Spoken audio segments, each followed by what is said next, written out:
কোরআনের সাথে যারা ঠাট্টা করেছে, বিদ্রুপ করেছে, কোরআনের আইনকে নিয়ে যারা ঠাট্টা বিদ্রুপ মজাক উড়াইছে, কিয়ামতের দিন তাদেরকে বলা হবে ওয়াকিলাল ইয়াউমা নানসাকুম কামা নাসিতুম লিকা ইয়াউমিকুম হাযা। কিয়ামতের দিন আল্লাহ রাব্বুল আলামিন কোরআনের ঠাট্টাকারী, কোরআনের বিদ্রুপকারী, কোরআনের আইনের অমান্যকারীদেরকে বলবেন আমি আজকে তোমাদের ভুলে গেলাম, যেমন করে তোমরা এই দিনে আমার সঙ্গে সাক্ষাৎকারের কথা ভুলে গিয়েছিলে। তোমরা যেমন আমার আজকের এই কিয়ামতের দিনের কথা যারা ভুলে গিয়েছিলে, আজকে আমিও তোমাদেরকে ভুলে গেলাম। এরপরে কি হবে?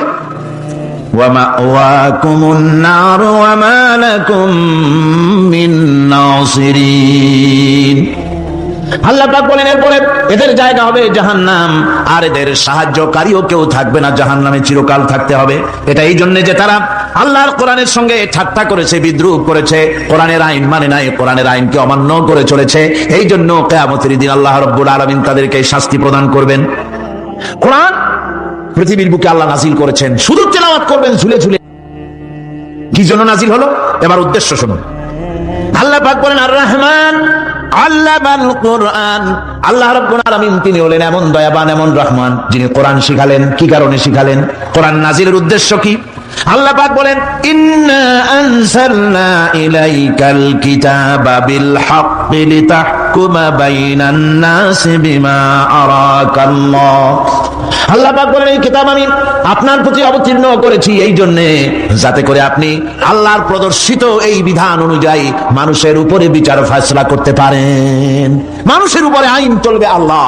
কার আইন? জোরে আইন। আলা লাহুল খালক ওয়াল আমর।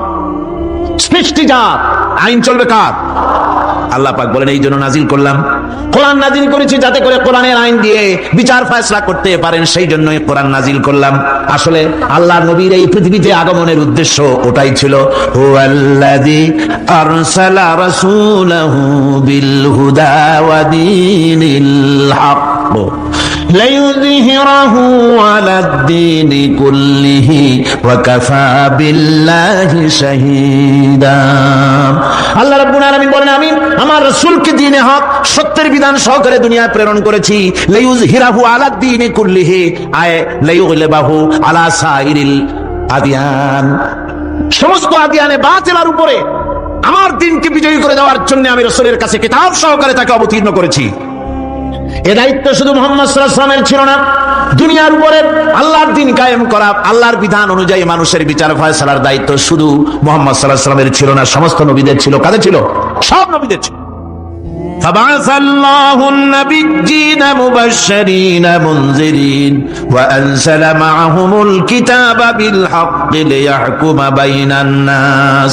আল্লাহ পাক বলেন সমস্ত নবীদের কাছে আমি কিতাব অবতীর্ণ করেছি এই জন্য যে তারা সহজ এবং সোজা পথে যারা চলতে চায় তাদেরকে তিনি সুসংবাদ দিবেন, আর বাঁকা পথে যারা চলবে তাদেরকে তিনি জাহান্নামের ভীতি প্রদর্শন করবেন। আর আমি তার উপরে যে কিতাব অবতীর্ণ করেছি এই কিতাব দিয়ে জনগণের উপরে বিচার ফয়সালা করবে, আইন চলবে আল্লাহর কিতাব দিয়ে। আইন চলবে কি দিয়ে? আল্লাহর কিতাব দিয়ে। আল্লাহর কিতাব অনুযায়ী জনগণকে পরিচালিত করবেন। এই জন্য আমি এই কোরআনকে নাজিল করেছি, অতীতেও এই কিতাবগুলি নাজিল করেছি। কুল ইয়া আইয়ুহান নাসু ক্বাদ জাআকুমুল হাক্কু মির রাব্বিকুম। আল্লাহ পাক বলেন নবী আপনি বলে দেন, আপনি বলুন হে মানব সকল, আল্লাহর পক্ষ থেকে তোমাদের জন্য মহাসত্য এসেছে। এই মহাসত্য যদি অনুসরণ করো তোমাদের জন্য কল্যাণকর হবে। ওমান দাল্লা ফাইন্নামা ইয়াদুল্লু আলাইহা। আর যদি কোরআনকে অমান্য করো, আল্লাহর কিতাবকে অমান্য করো, তাহলে তোমাদের জন্য অকল্যাণ হবে। আজ আপনারা বলেন আল্লাহর কিতাবের আইন কি আমাদের দেশে চলে? কোরআনের আইন কি চলে? চলে না। কোরআনের আইন চলে না। আমরা কি খুব শান্তিতে আছি? খুব আরামে আছি? শ্রমিকরা তাদের শ্রমের মূল্য পায়, কৃষক তার উৎপাদিত পণ্যের সঠিক দাম পায়, নারী তার সতীত্বের মর্যাদা পায়। জনগণ কি আরামে ঘুমাতে পারে? না, জনগণ রীতিমতো দুবেলা পেট পুরে সমস্ত জনগণ খেতে পারে। এর একমাত্র কারণ হচ্ছে কোরআনের আইনকে অমান্য করা হয়েছে।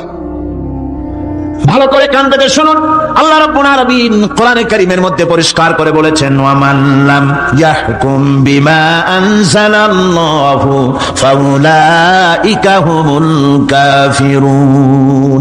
যারা নাকি আমার দেওয়া বিধান অনুযায়ী, কোরআন অনুযায়ী যারা বিচার ফয়সালা করে না, ফাউলাইকা হুমুল কাফিরুন, ফাউলাইকা হুমুল যালিমুন, ফাউলাইকা হুমুল ফাসিকুন। যারা আমার দেওয়া বিধান অনুযায়ী বিচার ফয়সালা করে না, তারা কাফির, তারা জালিম, তারা ফাসিক। সুতরাং এর ভিতরে এই জুলমের মধ্যে জালিমদের অন্তর্গত, ফাসিকদের অন্তর্গত হয়ে বাংলাদেশের বহু মুসলমান, পৃথিবীর বহু এলাকার মুসলমান এর মধ্যে লিপ্ত হয়ে আছে। কোরআনের আইন চালু না করলে পরে, কোরআনের আইন না মানলে পরে জালিম হতে হবে, কাফির হতে হবে, ফাসিক হতে হবে। অর্থাৎ যতখানি না মানবে ততখানি এই বিশেষণে বিভূষিত হতে হবে। বিচার পদ্ধতি সম্পর্কে শুনুন। কোরআন যে বিচার পদ্ধতি আমাদেরকে দিয়েছেন, নিরঙ্কুশ ন্যায় বিচারের কথা কোরআন বলেছে। কোরআন বলেছে বিচার হতে হবে কি ধরনের? ওয়াইদা হাকামতুম বাইনান নাসি আন তাহকুমু বিল আদল। কোরআন শরীফ বলেছে তোমরা যখন লোকদের মাঝে বিচার ফয়সালা করবে তখন অবশ্যই সুবিচার করবে, জাস্টিস, ন্যায় বিচার করবে। এই ন্যায় বিচার করতে গিয়ে তোমার সামনে যদি বিজাতীয় কোনো লোক আসামি হয়ে দাঁড়ায়, অমুসলিম, তখন বিচারটা কিভাবে করবে? কোরআনে কারীম বলছে, ওয়ালা ইয়াজরিমান্নাকুম শানাআনু কওমিন আলা আল্লা তা'দিলু। কোন বিশেষ শ্রেণীর বিচার কাজ করতে গিয়ে, কোন বিশেষ শ্রেণী বা জাতির বিচার কার্য পরিচালনা করতে গিয়ে তাদের প্রতি বিদ্বেষ যেন তুমি যেন জুলুম করে না বসো, তখন যেন তুমি ইনসাফ করতে পারো, তাদের উপরে জুলুম করবে না। সে যদি তোমার জাতের লোক না হয়, বিচার করতেছে, তুমি বিচারক হিসাবে সঠিক বিচার করবে, বিচারের মানদণ্ডকে কখনো খেলাধুলা করবে না, ভালো সুবিচার করবে। এটা হচ্ছে কোরআনে কারীমের কথা। আর আত্মীয় স্বজনের বিচার সম্পর্কে বলা হচ্ছে যে তোমরা বিচার নিয়ে, সুবিচার নিয়ে তোমরা দাঁড়াও, দণ্ডায়মান হও, সুবিচার নিয়ে মুসলমানেরা তোমরা যখন বিচার করবে, তখন এই বিচার করতে গিয়ে ওয়ালাউ আলা আনফুসিকুম আবিল ওয়ালিদাইনি ওয়াল আকরাবিন, সে যদি তোমার নিজের বিরুদ্ধেও যায় বিচার, তা যদি তোমার সন্তান সন্ততি, ভাই ব্রাদার, মা বাপ ইত্যাদির বিরুদ্ধেও যদি চলে যায়, ইন ইয়াকুন গানিয়ান আও ফাকিরান, যদি সে গরিব হয়, যদি সে ধনীও হয়, বিচারের বেলায় কোন রকম তারতম্য করবে না, আপন হোক পর হোক, বিচার করতে হবে সঠিক। এটা কার কথা? আল্লাহর। জোরে বলেন, কার কথা? পৃথিবীর কোন ধর্মগ্রন্থের কথা বলেছে? পৃথিবীর কোন জাতি কথা বলেছে? কোরআন বলেছে এই সুবিচারের কথা। সুবিচার করতে হবে, বিচারের বেলায় খবরদার আপন পর এবং কোন ধর্মের লোক এই চিন্তা করতে যেও না। কোরআনে কারীমের মধ্যে রয়েছে ফৌজদারি দণ্ডবিধি, জুডিশিয়াল ল, ফৌজদারি দণ্ডবিধি। এখানে একটা কথা বলে নিতে হয়, আল্লাহর আইন, মূল কথাটা কি? আল্লাহর আইন। আল্লাহর আইনের কথা শোনা মাত্রই এক শ্রেণীর লোকেরা মনে করে আল্লাহর আইন মানি হলো হাত। আল্লাহর আইনের অর্থই হলো দৌড়া মারা। এটা একটা বাজে কথা। আল্লাহ পাকের আল্লাহ কি এইরকম একটা বদমেজাজি দারোগার মতো আল্লাহ যে মানুষ পাইলেই খালি পিটাবে আর হাত? কথা হইল এটা কখন? সুবিচার প্রতিষ্ঠিত হয়ে যাবে, খাওয়া পড়ার গ্যারান্টি মিলবে, তারপরে যদি কেউ চুরি করে দৃষ্টান্তমূলক শাস্তি দেওয়া হাত। এর আগে না, মদিনা মুনাওয়ারায় হযরত ওমর রাদিয়াল্লাহু তাআলা আনহুর সময় অনাবৃষ্টির কারণে দুর্ভিক্ষ দেখা দিয়েছিল। তখন হযরত ওমর জাস্টিসদেরকে, ম্যাজিস্ট্রেটদেরকে ডেকে পরিষ্কারভাবে এলান করে দিয়েছিলেন, এখন যদি কোনো চোর ধরা পড়ে, এই দুর্ভিক্ষ চলাকালীন কোন চোর যদি ধরা পড়ে আর প্রমাণিত হয় পেটের জ্বালায় চুরি করেছে, খবরদার তার হাতকে তোমরা কাটবে, খবরদার হাত কাটবে না। ইসলাম তো আগে পেটে দেয়। আগে কোথায় দেয়? পেটে, তারপরে দেয় পিঠে, আগে দেয় না। মানুষের খাওয়া পড়া, শিক্ষা, চিকিৎসা, বাসস্থান সবটার গ্যারান্টি দেওয়া হয়। মদিনায় যখন এই গ্যারান্টি এসে গেল, চোরের হাত মক্কায় নাজিল হয় নাই, নাজিল হয়েছে মদিনা মুনাওয়ারায়, রাসূলের মদনী জিন্দেগিতে। কোন সময়? যখন রাসূলুল্লাহ প্রেসিডেন্ট। রাসূলুল্লাহ কি? জোরে কোন? রাসূলুল্লাহ কি? রাষ্ট্রপতি। সেই সময় মানুষ দরজা খুলে ঘুমাবার সুযোগ পেল, খাওয়া পড়া, শিক্ষা, চিকিৎসা, বাসস্থানের গ্যারান্টি পেল। এই সময় আল্লাহ রাব্বুল আলামিন তিনি যখন দেখলেন ইসলামী সমাজ ব্যবস্থা কোরআনের আইনের মাধ্যমে মানুষ সব রকমের নিরাপত্তা লাভ করেছে, পেটের সমস্যার সমাধান হয়ে গেছে, তখন আল্লাহ আইন জারি করলেন, আস-সারিকু ওয়াস-সারিকাতু ফাকতাউ আইদিয়াহুমা।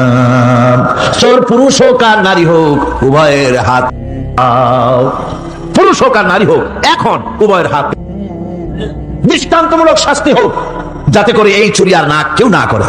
পেটে খাবার আছে, চাকরি আছে, ওষুধ আছে, শিক্ষা আছে, থাকার মতো জায়গা আছে, এখন চুরি করো কেন? তাহলে বোঝা যাবে এটা নেশায় পরিণত হয়েছে। কি হয়েছে?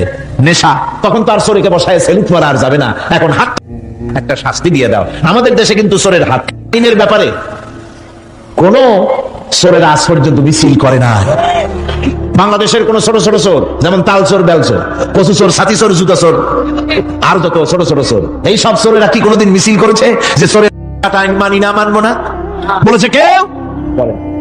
কিন্তু এই আইনের বিরুদ্ধে সোচ্চার কারা? কোন চোরেরা? নিশ্চয়ই ছোট চোরেরা না, বড় চোর। যারা তাল বেল চুরি করে না, বরং কলমের খোঁচা দিয়া সরকারের, জনগণের লক্ষ কোটি কোটি টাকা পকেটস্থ করেন মেহেরবানি করে, ওইসব। তারা মনে করেন যদি এই আইন চালু হয়ে যায় তাহলে তালচোর বেলচোরের তো কোনো ক্ষতি নাই, ইসলামী রাষ্ট্র চালু হলে পরে তো সকলের পেটে ভাত আসবে, ওই তাল বেল আর চুরি করা লাগবে না, তাদের তো সুবিধা। কিন্তু মুসিবতটা তো আমাদের হবে। বেশি খাইয়া খাইয়া জিহ্বা পুরু হয়ে গেছে, এখন ওই বেশি খাইতে না পারলে বদভ্যাস চালু হয়ে যাবে, চুরি করতে যখন যাইবে তখন এই আইন তো বিসমিল্লাহ হবে আমাদের দিয়া। এই জন্য ওনারাই বিরোধিতা করেন চরম ভাবে।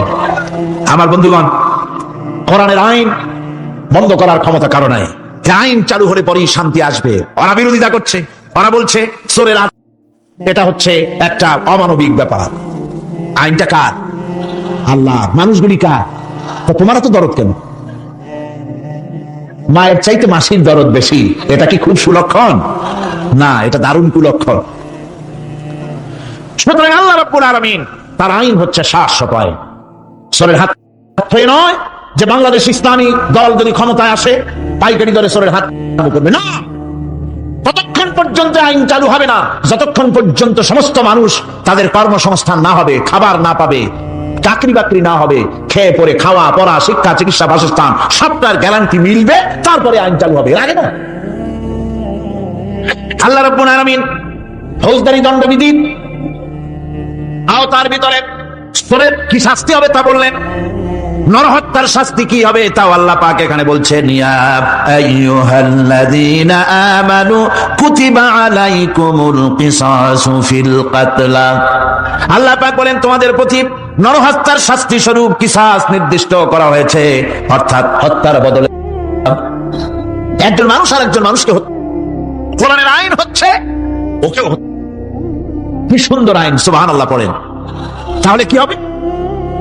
রেডিও, টেলিভিশনে, পত্র পত্রিকার মাধ্যমে যদি খবর ছড়ানো হয় যে হত্যাকারীর বিচার হবে কোরআনের আইন অনুযায়ী, প্রকাশ্য রাজপথে হত্যাকারীকে তাকেও যদি হত্যা করে দেওয়া হয়, এই দৃশ্য উপস্থিত জনতা যত দেখবে, পত্র পত্রিকায় খবর পাবে, টেলিভিশনের পর্দায় দেখতে পাবে, যারা দেখলো এই সব লক্ষ লক্ষ জনতার ভেতরে মানুষ হত্যা করার দুঃসাহস আর আসবে? আল্লাহ পাক বলছেন এটা হচ্ছে মানুষের কিসাস, এর মধ্যে রয়েছে মানুষের জীবন। এরপরে নরহত্যার শাস্তি আল্লাহ পাক এভাবে কোরআনে কারীমের মধ্যে বললেন। জিনার শাস্তি, আয-যানিয়াতু ওয়াজ-যানি ফাজলিদু কুল্লা ওয়াহিদিন মিনহুমা মিআতা জালদা। আল্লাহ রাব্বুল আলামিন বলেন জিনাকারিনী পুরুষ, জিনাকারিনী নারী আর জিনাকারা পুরুষ, তাদের শাস্তি হচ্ছে উভয়কে 100 করে দৌড়া মারা, প্রাণদণ্ড দিয়ে দেওয়া। এই শাস্তি যদি হয় জিনা বন্ধ হয়ে যাবে, বিবাহ সহজ হবে। ইসলামী রাষ্ট্র হলে পরে জিনা করা কঠিন হবে, বিবাহ করা সহজ হয়ে যাবে। এটা হচ্ছে কোরআনের আইনের সুন্দর বিধান। জিনার শাস্তি, চোরের শাস্তি, নরহত্যার শাস্তি জুডিশিয়াল লয়ের আওতায়, ফৌজদারি দণ্ডবিধির আওতায় এগুলি পড়ে। এগুলি সব কোরআন শরীফে আছে না নাই? আছে কিনা? তাহলে কি করে আপনি বলবেন আপনি ধর্ম নিরপেক্ষ? আপনি শুধু ধর্ম আপনার ব্যক্তিগত ব্যাপার আর রাজনীতি একটা আলাদা ব্যাপার। আমার আল্লাহ পাক বলেছেন কোরআন তেলাওয়াত করতে গিয়ে যারা ব্যস্ত থাকে, কোরআন তেলাওয়াত করতে করতে যারা আমার কাছে হাত পেতে কিছু চাওয়ার সময় পায় না, যারা আমার কাছে হাত পেতে কিছু চায়, তাদের থেকে তেলাওয়াতকারীদেরকে আমি রব্বুল আলামিন বেশি করে দেই। আমার বন্ধুগণ, শুধু তাই নয়, এ কোরআনে কারীম যারা তেলাওয়াত করবে, আমল করবে, কিয়ামতের দিন তার মা বাপের মাথার উপরে আল্লাহ রব্বুল আলামিন, আবু দাউদ শরীফের হাদিসে এসেছে, তার মা বাপের মাথার উপরে নূরের টুপি পরিধান করানো হবে। এমন নূরের টুপি, এমন নূরের তাজ পরানো হবে, চন্দ্র সূর্যের আলোকে ম্লান করে দেবে। হাসরবাসীরা প্রশ্ন করবেন, এ লোকটি কে? কোন ফেরেশতা নাকি নাকি বলে না, কোন নবী নাকি বলে না, তবে কি ইনি কে? জবাব হবে, ইনি হচ্ছেন সেই ব্যক্তি যিনি তার সন্তানদেরকে কোরআন শিখিয়েছিলেন। কোরআন শিখানোর কারণে আল্লাহ রাব্বুল আলামিন আজ তার মা বাপের মাথার উপরে নূরের টুপি পরিধান করে হাসরের ভিতরে মর্যাদা দিলেন। কিয়ামতের দিন দুনিয়া মর্যাদা পাওয়া যাবে, আখিরাতেও মর্যাদা পাওয়া যাবে যদি কোরআনে কারীমকে তেলাওয়াত করা যায়, আমল করা যায়, বোঝা যায়, তাহলে এই সমস্ত নিয়ামত আল্লাহ পাক দান করবেন। সুতরাং এই এত বড় নিয়ামত থেকে আমরা যেন কেউ বঞ্চিত হয়ে না যায়। আল্লাহ রাব্বুল আলামিন বলেন, কুল লাউ কানাল বাহরু মিদাদান লিকালিমাতি রাব্বি লানাফিদাল বাহরু ক্বাবলা আন তানফাদা কালিমাতু রাব্বি ওয়ালাউ জিনা বিমিসলিহি মাদাদা। আল্লাহ পাক বলেন, নবী আপনি বলুন, আমার রবের কথাগুলি লেখার জন্য যদি সমুদ্রের পানিগুলি, সমুদ্রের সমস্ত পানিগুলি যদি কালিতে পরিণত হয়ে যায়, আর আমার রবের কথাগুলি যদি লেখা শুরু হয়ে যায়, আমার রবের কথাগুলি লেখার পূর্বে সমস্ত সমুদ্রের পানিগুলি শেষ হয়ে যাবে, তারপরে যদি আবার সমুদ্র ভরে দেওয়া হয়, আরো যদি লেখা হয়, তবুও আমার রবের কথা লেখা শেষ হবে না। আল্লাহ রাব্বুল আলামিন বলেন, ولو أن ما في الأرض من شجرة أقلام والبحر يمده من بعده 7 أبحر ما نفدت كلمة الله। আল্লাহ রাব্বুল আলামিন বলেন, মা নাফিদাত কালিমাতুল্লাহ। আল্লাহ পাক বলেন, 7টা সমুদ্রের পানি যদি একত্রিত করা হয়, 7টা সমুদ্রের পানি যদি এক জায়গায় করা হয়, এই পানিগুলি যদি কালিতে পরিণত হয়ে যায়, আর পৃথিবীর সমস্ত গাছগুলি যদি কলমে পরিণত হয়ে যায়, ওই গাছগুলি দিয়ে যদি ওই পানির রূপ কালি দিয়ে আমার প্রভুর কথা, আল্লাহ রাব্বুল আলামিনের কোরআনের কথা যদি লেখা শুরু হয়ে যায়, লিখতে লিখতে সমস্ত পানিগুলি, গাছগুলি শেষ হয়ে যাবে, আল্লাহ পাকের কালামের ব্যাখ্যা লেখা শেষ হবে না। এই কিতাবের এত বড় গুরুভার আল্লাহ রাব্বুল আলামিন বলেছেন, লাউ আনজালনা হাযাল কুরআন আলা জাবালিন লারাআইতাহু খাশিআন মুতাসাদ্দিআন মিন খাশিয়াতিল্লাহ। আমি যদি এই কোরআনকে পর্বতের উপরে নাযিল করতাম, তাহলে তুমি দেখতে পেতে আমার ভয় ভীত সন্ত্রস্ত হয়ে পাহাড়গুলো চূর্ণ বিচূর্ণ হয়ে যেত। এত বড় আসীম কিতাব আমি তোমাদেরকে দান করেছি, যার গুরুভার বহন করতে কেউ রাজি হয়নি, পাহাড় পর্বত কেউ রাজি হয়নি, মানুষ রাজি হয়েছে। এই মানুষের উপরে আমি এটা অবতীর্ণ করেছি, গোটা বিশ্ববাসীর সামনে এই কিতাব আমি দিয়েছি তোমাদেরকে, এর দ্বারা হেদায়েত তোমরা গ্রহণ করবে। আর কিয়ামতের দিন রাসূল আসামি করবেন তাদেরকে যারা কোরআন অমান্য করেছে। রাসূল হবেন বাদী। বাদী হবেন কে? যারা বলেন কে বাদী হবেন? রাসূল। আসামি হবে কারা? যারা কোরআন ছেড়ে দিয়েছে। আল্লাহ রাব্বুল আলামিন বলেন, وقال الرسول يا رب إن قوم اتخذوا هذا القرآن مهجورا। কিয়ামতের দিন রাসূল আল্লাহর দরবারে ফরিয়াদ করবেন, আয় আমার রব, আয় আমার আল্লাহ তাআলা, এই সমস্ত লোকগুলি তোমার কালামকে, তোমার কোরআনকে অপ্রয়োজনীয় জিনিস বলে তারা পরিত্যাগ করেছিল। এক শ্রেণীর লোক আছে যারা বলে বেড়ান ধর্ম আর রাজনীতি আলাদা। বলেন কিনা? কর জোরে বলেন, বলে কিনা? ধর্ম আর রাজনীতি আলাদা। তারা বলেন আমরা ধর্ম নিরপেক্ষ থাকতে চাই। তারা কি থাকতে চায়? ধর্ম নিরপেক্ষ থাকতে চায়। কোরআনে কারিমে এই ধর্ম নিরপেক্ষবাদীদের ব্যাপারে কোরআন কি বলছে শুনুন। আল্লাহ রাব্বুল আলামিন বলেন, আলাম তারা ইলাল্লাযীনা ইয়াজউমুনা আন্নাহুম আমানু বিমা উনজিলা ইলাইকা ওয়া মা উনজিলা মিন ক্বাবলিক। আল্লাহ পাক বলেন, তুমি কি সেই সব লোকদেরকে দেখেছো যারা দাবি তো করে যে আমরা আল্লাহর উপর ঈমান এনেছি আর এই কিতাবের উপর ঈমান এনেছি, এর পূর্বে যত কিতাব নাজিল হয়েছে সেসব কিতাবের উপরেও ঈমান এনেছি। ধর্ম নিরপেক্ষবাদীরা তারা তো বলে না যে আল্লাহ মানি না, কোরআন মানি না, এই কথা বলে না। ওটা বলেন কি বলে? সেই বলা কথাটাই আল্লাহ এখানে অনেক আগে বলে রেখেছেন। ওরা বলে যে আমরা অবশ্যই আল্লাহকে মানি, আল্লাহর কিতাব মানি, এর পূর্বে যত কিতাব নাজিল হয়েছে সেগুলোও মানি, তবে ইউরিদুনা আইয়াতাহাকামু ইলাত তাগুত। তারা চায় তাদের জীবনের সমস্ত সমাধান সমস্যার জন্য তাগুতের কাছে যেতে চায়। তাগুতকে, আল্লাহকে বাদ দিয়ে তারা যেতে চায় কোথায়? তাগুতের কাছে যেতে চায়। তাগুতের কাছে। তাগুত বলে কারে? তাগুত বলা হয় যে নিজে আল্লাহর আইন মানে না এবং অপরকেও আল্লাহর আইন অমান্য করতে বাধ্য করে, তাকে বলা হয় তাগুত। ওরা বলে ধর্ম আর রাজনীতি আলাদা। কোরআন মানি কিন্তু কোরআনের আইন মানি না। ওরা কোরআন মানে ঠিকই, বলে যে কোরআন মানি, কিন্তু কোরআনের আইন মানে। তাহলে এ মানি বলার অর্থটা কি? এর মূল্যটা কোথায়? কোরআন যদি মানো তো কোরআন বলেছে সুদ খেও না, আমাদের দেশে সুদ চলছে না? কোরআন বলেছে বিবিকে পর্দায় রাখো, পর্দায় কি রাখা হচ্ছে? কোরআন বলেছে ওজনে কম দিও না, তা কি মানা হচ্ছে? কোরআন বলেছে আমার আইন দিয়ে দেশ শাসন করো, তা কি করা হচ্ছে? সুতরাং ধর্মনিরপেক্ষ মতবাদ যেটা, এই মতবাদটা কোরআনের দৃষ্টিতে কুফরি মতবাদ। ধর্মনিরপেক্ষ মতবাদ কি? জোরে বলেন, ধর্মনিরপেক্ষ মতবাদ কি? কোন মুসলমান, যে ব্যক্তি নিজেকে মুসলমান বলে দাবি করে, ধর্মনিরপেক্ষ মতবাদ সে বিশ্বাস করতে পারে না, জায়েজ নাই, হারাম।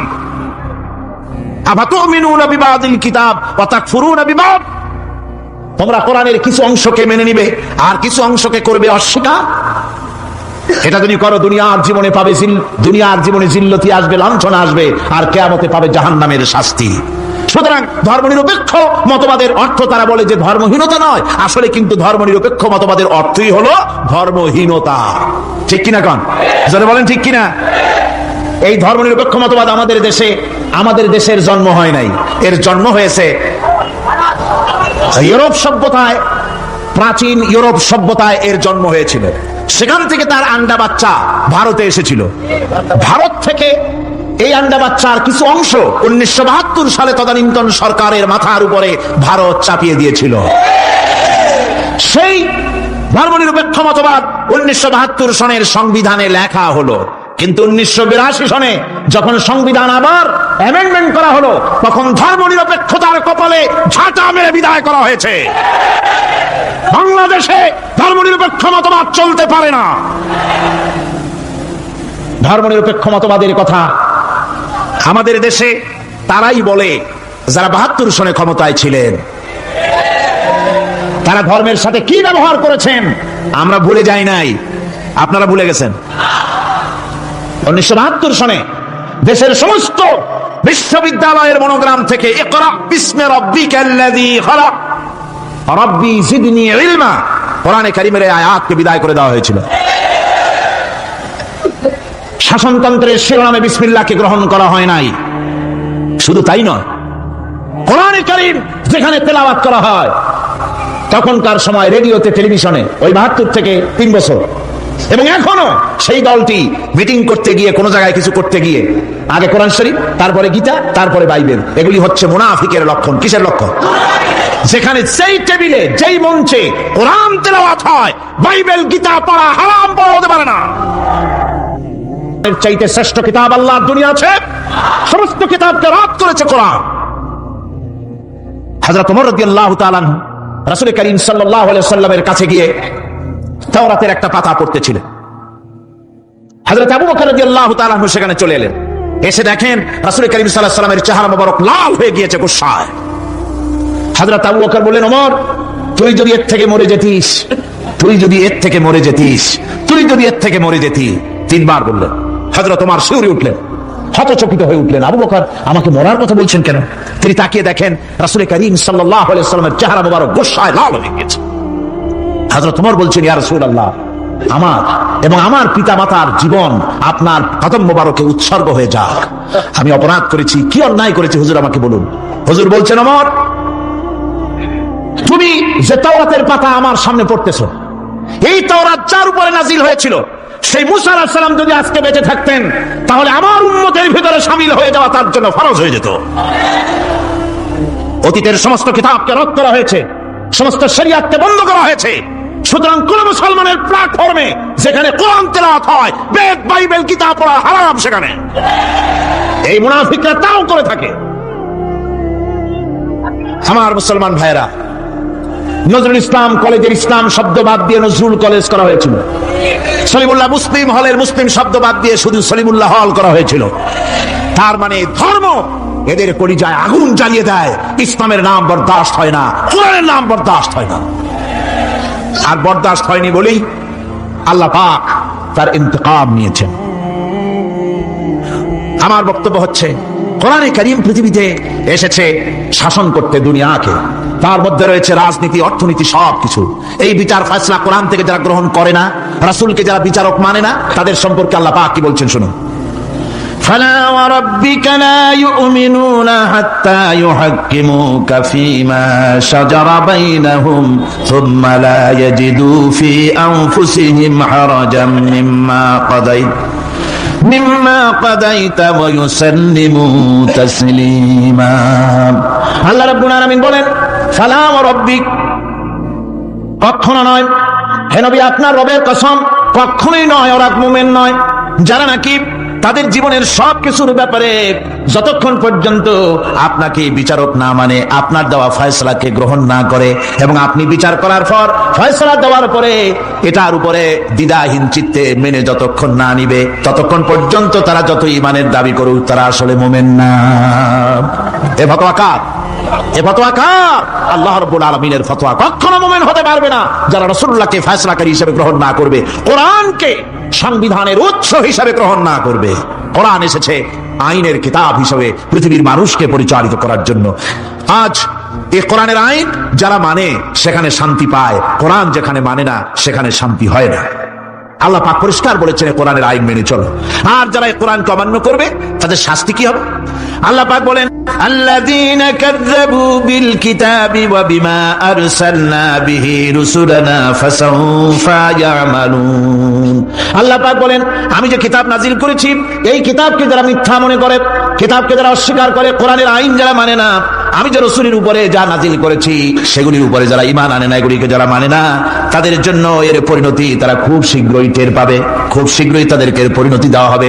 কিয়ামতের দিন তাদেরকে আল্লাহ রাব্বুল আলামিন জাহান্নামে প্রবেশ করাবেন। কোরআনের অবমাননাকারীদের জায়গা কোথায় হবে? কোথায় হবে তাদের জায়গা? জাহান্নামের ভিতরে হবে। সুতরাং আমরা কোথায় যেতে চাই? জাহান্নামে না জান্নাতে? বেহেশতে যদি যেতে চাই, দুনিয়ায় যদি শান্তি চাই এবং আখিরাতে যদি মুক্তি পেতে চাই, তাহলে আমাদেরকে কোরআনের আইনকে মানতে হবে। কিসের আইন মানা লাগবে? কোরআনের আইন মানতে হবে। কোরআনে কারীমের নাজিল হলো, আল্লাহ পাক যে কোরআন আমাদের শিখালেন, আর রহমান আল্লামাল কোরআন, যে কোরআন তিনি আমাদের শিখালেন। এই কোরআন নাজিলের পদ্ধতি ছিল মদিনা এবং মক্কা। রাসূলের মক্কি জিন্দেগিতে কিছু নাজিল হয়েছে, আর মদনী জিন্দেগিতে নাজিল হয়েছে কিছু। মক্কা শরীফে যেগুলি নাজিল হয়েছে সেই সূরাগুলো ছিল তাওহীদ, রিসালাত এবং আখিরাতের উপরে নির্ভর করে। আর মদনী সূরা যেগুলি ছিল সেগুলি ফৌজদারি দণ্ডবিধি, উত্তরাধিকারী আইন, তারপরে যাকাত, ওসর, যুদ্ধ, সন্ধি, বন্দী, এরপরে রয়েছে স্বরাষ্ট্রনীতি, পররাষ্ট্রনীতি, অর্থনীতি, জীবন পরিচালনার সমস্ত বিধি আর ব্যবস্থা মদনী জিন্দেগির সূরাগুলিতে, অবতীর্ণ সূরাগুলিতে আল্লাহ রাব্বুল আলামিন নাজিল করেছেন। কোরআন শরীফ মানুষের সকল সমস্যার সমাধান দিয়েছে। এখানে আমি এখন তার কিছু নমুনা পেশ করছি আপনাদের সামনে, আপনাদের বোঝার জন্য যে কোরআন। অনেকে বলে যে কোরআনের তাফসীরের ভেতরে রাজনীতির আলোচনা হয়। রাজনীতি সেইটুক করি যেটুকুন আল্লাহ কোরআনে করেছেন। জোরে কোন আলহামদুলিল্লাহ। এর থেকে বাড়ায় কিছু বলি নাকি? না। কোরআন যেটুকুন করেছে, রাসূলুল্লাহ যেটুকুন করেছে, একজন মুসলমান হিসাবে তা করা আপনার আমার জন্য কি? সুন্নত, নফল। ওটা করা কি ধরে কর, এটা করা আমাদের জন্য ফরজ।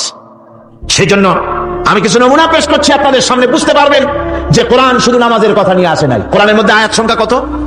৬৬৬৬। এটা ঠিক না, কিছু কম আছে। ৬০০০ কয়েক শত, ভালো করে গুণে দেখা দরকার। তো এই যে আয়াতে কারিমা যেগুলি রয়েছে এর মধ্যে মাত্র ৫০০ আয়াত হচ্ছে হুকমে শরঈ। ভালো করে শুনুন, ৫০০ আয়াত আদেশ এবং নিষেধ জাতীয়। এটা করো, ওটা করো না, এটা হালাল, ওটা হারাম। এ হলো ৫০০। তো এই যদি ৫০০ হয় তাহলে বাকি ৬০০০ কি? ৬০০০ ইতিহাস, দর্শন, বিজ্ঞান, রাজনীতি, অর্থনীতি, সমাজনীতি, উত্তরাধিকারী আইন, পররাষ্ট্রনীতি, স্বরাষ্ট্রনীতি, মানুষের জীবনে যা দরকার, পরকাল, কবর, হাসর, মিজান, সিরাত, জান্নাত, জাহান্নাম, এই সব কিছু আল্লাহ পাক বাকি হাজার হাজার আয়াতের মধ্যে বলেছেন। এবারে আল্লাহ রাব্বুল আলামিন মদ পান সম্পর্কে, যারা মদ পান করবে, জুয়া খেলবে যারা, তাদের সম্পর্কে, মদ্যপায়ীদের ব্যাপারে আল্লাহ পাক বলছেন ইন্নামাল খামরু ওয়াল মাইসিরু ওয়াল আনসাবু ওয়াল আজলামু রিজসুম মিন আমালিশ শাইতানি ফাজতানিবুহু। আল্লাহ পাক বলেন নিঃসন্দেহে মদ, জুয়া এবং পাশা, এই সমস্ত খেলাকে, এই সমস্ত জিনিসকে নাপাক ঘোষণা করা হয়েছে। এগুলি সব হতেছে শয়তান কর্তৃক উদ্ভাবিত নোংরা কাজ। এগুলি শয়তানের কাজ। মদ আর জুয়া কার কাজ? যারা বলেন কার কাজ? শয়তানের কাজ। সুতরাং ফাজতানিবুহু, এর থেকে তোমরা ফিরে থাকো। আল্লাহ বলছেন মদ এবং জুয়া মানুষকে আল্লাহর জিকির থেকে ফিরায় রাখে। ফাহাল আনতুম মুনতাহুন, এগুলি শোনার পরেও কি তোমরা এর থেকে ফিরে থাকবে না? এবার আল্লাহ রাব্বুল আলামিন ওজনে কম দেওয়া সম্পর্কে বলছেন। যারা ব্যবসায়ী, অনেক ব্যবসায়ী আছে ব্যবসা করতে গিয়ে ধর্ম ব্যক্তিগত ব্যাপার, ব্যবসার মধ্যে ধর্ম নিতে চাই না, কয় যে ধর্ম দারুণ পবিত্র জিনিস, এত পবিত্র, শুধু মসজিদে থাকবে, শুধু মাদ্রাসায় থাকবে, আমার জীবনের বিস্তীর্ণ অঙ্গনে ধর্ম ঢুকতে পারবে না। তার মানে ভাবখানা এই, আল্লাহ এবং রাসূলকে বলে দেওয়া হচ্ছে, হে আল্লাহ হে রাসূল, তোমাদের উপরে 144 জারি করে দিলাম, শুধু মসজিদে আর খানকায় থাকো, মাদ্রাসায় থাকো, আমাদের জীবনের বিস্তীর্ণ অঙ্গনে তোমাদের কোনো প্রবেশের অধিকার নাই। জোরে কর নাউযুবিল্লাহ। আল্লাহ পাক মানুষের জীবনের সকল ক্ষেত্রে আইন চলবে আল্লাহ, ইনিল হুকমু ইল্লা লিল্লাহ, আইন চলবে কার? ওই আল্লাহ রাব্বুল আলামিন বলেন ওজনে কম দিও না। ওয়াউফুল কাইলা ইযা কিলতুম ওয়াজনু বিল কিসতাসিল মুস্তাকিম, মেপে যখন কোন জিনিস দিবে পরিমাপে কম দিবে না, ওজন করে যখন দিবে ওজনেও কম দিবে না। আল্লাহ পাক কোরআনে কারীমের মধ্যে সুন্দর করে সব কথা বলে দিলেন। ওজনে কম করো না, পরিমাপে কম করো না, সঠিকভাবে এটাকে দিও। ইয়াতীমের মাল সম্পর্কে কোরআন বলছে, ওয়ালা তাকরাবু মালাল ইয়াতীমি ইল্লা বিল্লাতী হিয়া আহসান, এতিমের মাল ভক্ষণ করা তো দূরের কথা, এর নিকটবর্তী হয় না। তবে হ্যাঁ, এতিম বয়সপ্রাপ্ত হওয়া পর্যন্ত যদি আমানত রাখো সেটা ভিন্ন কথা, কিন্তু এতিমের মালকে ভক্ষণ করো না অবৈধভাবে। এতিমের মালের সুরক্ষার জন্য আল্লাহ পাক বলে দিলেন। অশ্লীলতা সম্পর্কে, আজকে সমাজে অশ্লীলতা চলছে, বেহায়ামি, নগ্নতা চলছে, এ সম্পর্কে আল্লাহ পাক বলছেন, কুল ইন্নামা হারামা রাব্বিয়াল ফাওয়াহিশা মা যাহারা মিনহা ওয়া মা বাতান। আল্লাহ পাক বলেন, হে নবী আপনি বলে দেন, আমার প্রভু নিঃসন্দেহে প্রকাশ্য এবং অপ্রকাশ্য সব রকমের নির্লজ্জতা এবং পাপাচারকে নিষিদ্ধ ঘোষণা করেছেন, হারাম করে দিয়েছেন। প্রকাশ্য এবং অপ্রকাশ্য সব রকমের পাপাচারকে, নির্লজ্জতাকে আল্লাহ পাক নিষেধ করেছেন। আজকে আমাদের দেশের টেলিভিশনে যে সমস্ত নির্লজ্জ বিজ্ঞাপন দেওয়া হয়, নারী দেহের যে সৌন্দর্য প্রদর্শনী করা হয়, এ কি কোনো মুসলমান দেশের করা উচিত? কোন মুসলমানদের জন্য এটা কি বৈধ? আজ নির্লজ্জতা, বেহায়ামি ছড়িয়ে পড়ছে চতুর্দিকে। আল্লাহ পাক নিষেধ করছেন, হারাম করে দিয়েছেন। প্রকাশ্য অপ্রকাশ্য সব রকমের নির্লজ্জতা আল্লাহ পাক। তাদের কাছে মজা লাগে, কবিতা পাঠের আসর, গানের আসর, পুঁথি পাঠের আসর, নাচ, নাটক, গল্প ইত্যাদি তাদের কাছে মজা লেগেছে। আমার কোরআনকে তারা ছেড়ে আপনার কোরআনকে তারা উপহাস করেছে। এই উপহাস করার কারণেই মুসলমানদের এই চরম অবনতি। আল্লামা ইকবাল বলেছেন, वो जमाना में मुअज़्ज़ज़ थे मुसलमान होकर और तुम मुखार बने हो तारिके कुरआन होकर। সে যুগের মানুষেরা কোরআনকে সম্মান করে দুনিয়ার বুকে মর্যাদা তারা পেয়েছিলেন, আর আজকে কোরআনকে না মেনে কোরআন থেকে দূরে সরে গিয়ে মানুষেরা আজ চরমভাবে জিল্লতির মধ্যে পড়ে গিয়েছে।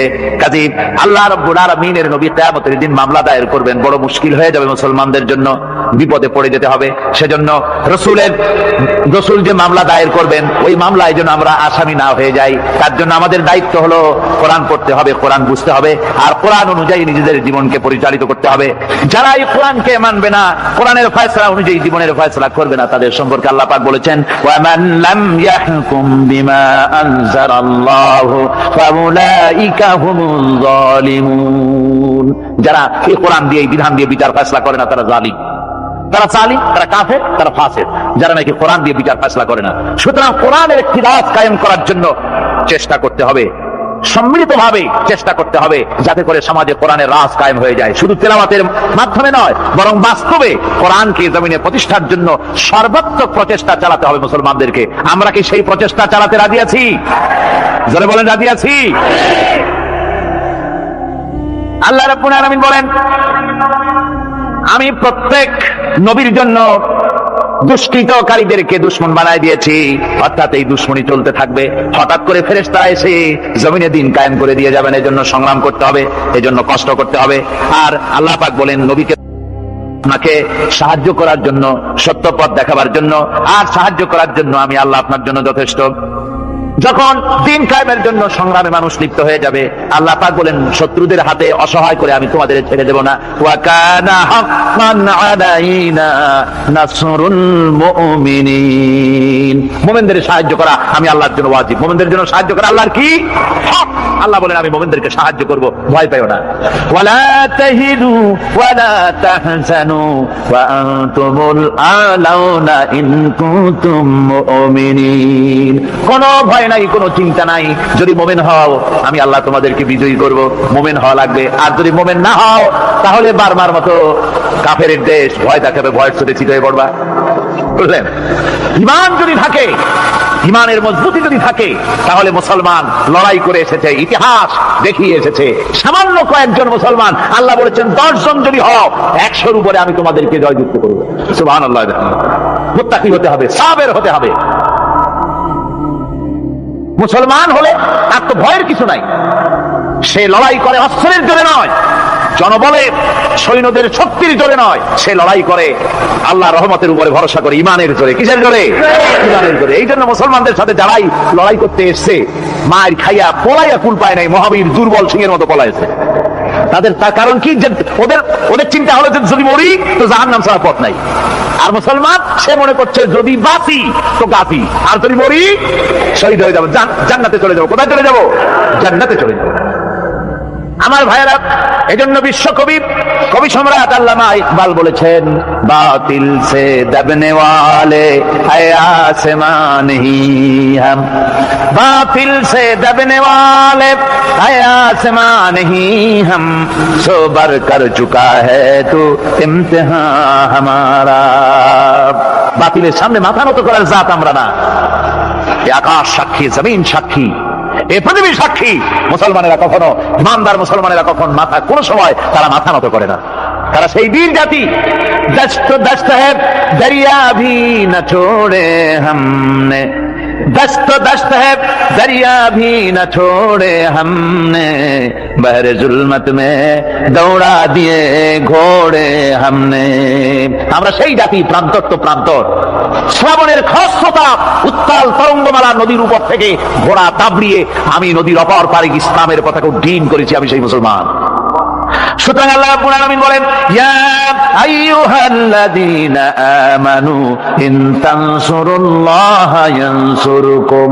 ও বিশ্বাসীরা, তোমরা যদি আল্লাহর মদদ করো আল্লাহ তোমাদের মদদ করবেন। তোমরা আল্লাহর সাহায্য করো আল্লাহ তোমাদের সাহায্য করবে। আল্লাহ কি সাহায্য করবেন আপনারা? আল্লাহ দান কম হয়েছে না চাউল কম হয়েছে? কি সাহায্য করবেন?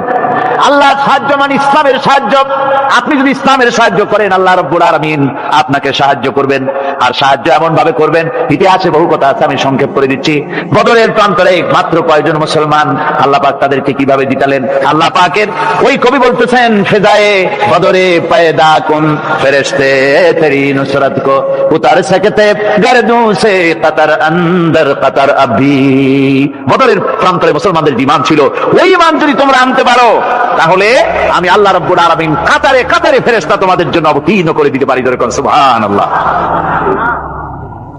وقال الذين كفروا لولا نزل عليه القرآن جملة واحدة كذلك لنثبت به فؤادك ورتلناه ترتيلا। আল্লাহ পাক কোরআন শরীফের মধ্যে বলেছেন, একজন যদি হও ইমানদার মুত্তাকি 10 জনের উপরে বিজয়ী হবে। 10 জন যদি হও 100-র উপরে বিজয়ী হবে। 100 যদি হও 1000-এর উপরে বিজয়ী করব। জোরে বলেন সুবহানাল্লাহ। কবি বলতেছেন, ফিজায়ে বদরে পয়দা কুন ফেরেশতে তেরি নুসরত কো উতার सकते गर्दों से कतर अंदर कतर अभी। বদরের মুসলমানদের মতো ঈমান আনো, তাহলে আকাশ থেকে কাতারে কাতারে ফেরেশতা নাজিল করে দিয়ে আল্লাহ পাক তোমাদেরকে সাহায্য করবেন। সুবহানাল্লাহ। সে আল্লাহ আছে না নাই? জোরে বলেন, আছে না নাই? সেই আল্লাহ রাব্বুল আলামিন কোরআনে কারীমের ভিতরে আয়াতুল কুরসির মধ্যে বলে দিয়েছেন, আল্লাহু লা ইলাহা ইল্লা হুয়াল হাইয়ুল কাইয়্যুম। প্রাণ খুলে সবাই পড়েন, বসা মানুষ দাঁড়ানো মানুষ। আল্লাহু লা ইলাহা ইল্লা হুয়াল হাইয়ুল কাইয়্যুম। আল্লাহ রাব্বুল আলামিন, তিনি ছাড়া কোনো ইলাহ নাই, তিনি সার্বভৌমত্বের মালিক কেউ নাই আল্লাহ ছাড়া। এই কথা মানুষকে ঘোষণা করতে হবে, ঘাবড়াবার কারণ নাই। এর অর্থ এই নাই যে আপনারা কালেমার দাওয়াত দিবেন আর রাষ্ট্র শক্তি আপনারা পিটাইতেই থাকবে, আপনার কোনদিন আপনার সুদিন ফিরে আসবে না। বিষয়টা কেমন না, আমার আল্লাহর ওয়াদা শুনুন, ওয়ালা তাহিনু ওয়ালা তাহজানু ওয়া আনতুমুল আলাউনা ইন কুনতুম মুমিনিন। মুমিন যদি হও আমি তোমাদেরকে বিজয় দান করব। সুবহানাল্লাহ বলেন। আজ যদি আমাদের উপরে বিপদ এসে থাকে তাহলে তার একমাত্র কারণ পূর্ণাঙ্গ ঈমানের অভাব আমাদের মধ্যে রয়েছে, ঠিক কিনা? আজ পৃথিবীতে সব থেকে মার খায় কারা? চিল্লায় বলো। আলজেরিয়ায় কারা? বসনিয়ায় কারা? চেচনিয়ায় কারা? প্যালেস্টাইনে কারা? যুরিবাত আলাইহিমুয যিল্লাতু ওয়াল মাসকানা ওয়া বাউ বিগাদাবিন মিনাল্লাহ। আল্লাহর গজব আসবে, ইহুদিরা পৃথিবী থেকে নিশ্চিহ্ন হবেই হবে ইনশাআল্লাহ। দেখেছেন তাকায়া প্যালেস্টাইনে ইসরায়েলিরা হেলিকপ্টার, গানশিপ, কামান, বোমা নিক্ষেপ করছে, আর প্যালেস্টাইনের শিশু, কিশোর, যুবকেরা ইহুদিদের নিক্ষিপ্ত বোমা আর কামানের মোকাবেলা করতেছে পাথর দিয়ে। আমি আমার অন্তরের অন্তঃস্থল থেকে ধন্যবাদ জানাই, মোবারকবাদ জানাই খালিদ বিন ওলীদের উত্তরসূরি, খাব্বাব খুবাইবের উত্তরসূরি প্যালেস্টাইনের ওই সব যুবকদেরকে যারা কাফের বেঈমান ইহুদিদের মোকাবেলা করতেছে ইট আর পাথর দিয়ে। আর আমি আমার অন্তরের অন্তঃস্থলের সমস্ত ঘৃণা দিয়ে আমি ধিক্কার জানাই পৃথিবীর মুসলিম শাসকদেরকে, যারা মুসলমানদের মার দেখে চুপ করে যারা বসে আছে।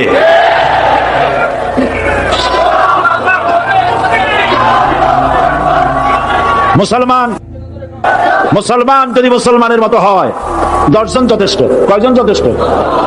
কোথায় আছে কথা?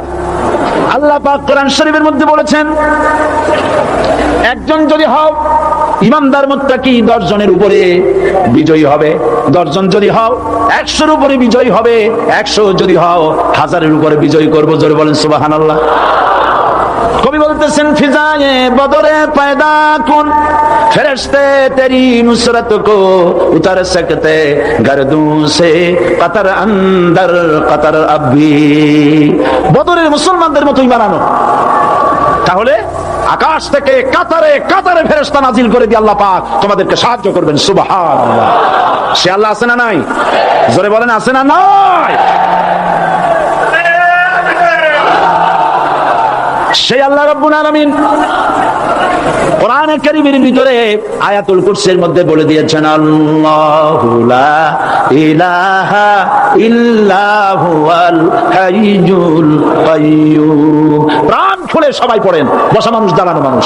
আল্লাহু লা ইলাহা ইল্লা হুয়াল